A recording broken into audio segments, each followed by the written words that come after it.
उत्तराखंड विधानसभा में बैकडोर से नौकरी पाने वालों को एक बार फिर से बड़ा झटका लगा। हाईकोर्ट की डबल बेंच ने विधानसभा अध्यक्ष के फैसले को सही बताते हुए सभी 228 लोगों को बाहर करने का सही बताया, जिसको हाईकोर्ट की सिंगल बेंच ने स्टे कर दिया था।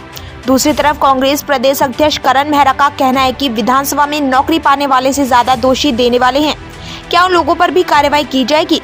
पूर्व विधानसभा अध्यक्ष गोविंद सिंह कुंजवाल ने गलती स्वीकारते हुए सार्वजनिक माफी मांगी थी, लेकिन अन्य नेता अपने को पाक साफ बताने का काम कर रहे हैं। इस मामले को सदन में उठाएगी और मुझे लगता है कि रणछोड़ जल्दी से जल्दी विधानसभा के सत्र को समाप्त करने की कोशिश करेंगे, क्योंकि कांग्रेस इस समय जिन मुद्दों को उठा रही है उनका कोई जवाब बीजेपी के पास नहीं है।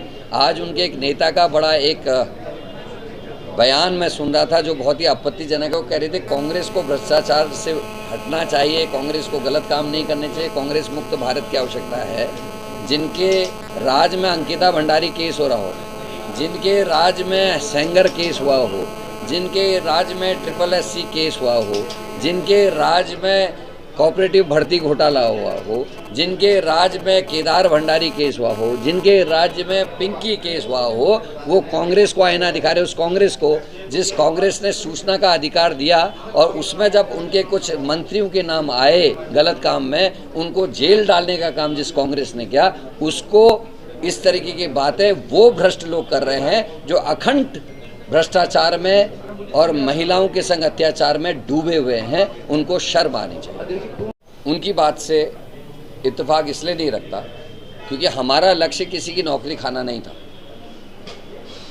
कांग्रेस ने क्वेश्चन उठाया था नैतिकता पे, और हमने ये कहा था कि राज्यपाल महोदय, केंद्रीय मंत्री महोदय, राज्यसभा में गए हुए सदस्य महोदय, मेयर महोदय, RSS के बड़े अधिकारी जन और मुख्यमंत्री के PRO जिनने अपने परिजनों की नौकरी लगाई है, वो नैतिकता के आधार पर इस्तीफा देंगे या माफ़ी मांगेंगे।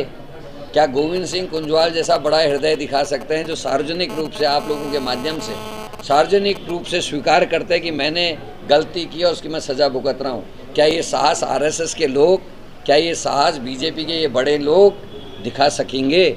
हमारी लड़ाई ये है, क्योंकि ये लड़ाई जनता के सामने उन नेताओं को एक्सपोज करने की है जिन्होंने जनता के योग्य उम्मीदवारों के हकों में डाका डालकर अपने परिजनों की नौकरियां बैकडोर से विधानसभा में लगाई थी। किसी की नौकरी खाना कांग्रेस का मंतव्य नहीं है। हम नहीं चाहते किसी की नौकरियां जाए, क्योंकि सिफारिश से नौकरियां वहाँ लगती हैं, तो अगर किसी योग्य व्यक्ति की सिफारिश से नौकरी लगे हमको कोई हर्ज नहीं है। हमारी लड़ाई है नेताओं से, उन उच्च अधिकारियों से, उन इलेक्शन कमीशन के अधिकारी से, उन RSS के बड़े लोगों से, उन राजभवन में बैठे हुए राज्यपाल से, कि वो क्या सार्वजनिक रूप से अपने गलत कार्य के लिए, अपने नैतिकता के हनन करे हुए कार्य के लिए माफ़ी मांगेंगे। उनके खिलाफ क्या कार्रवाई हो रही है।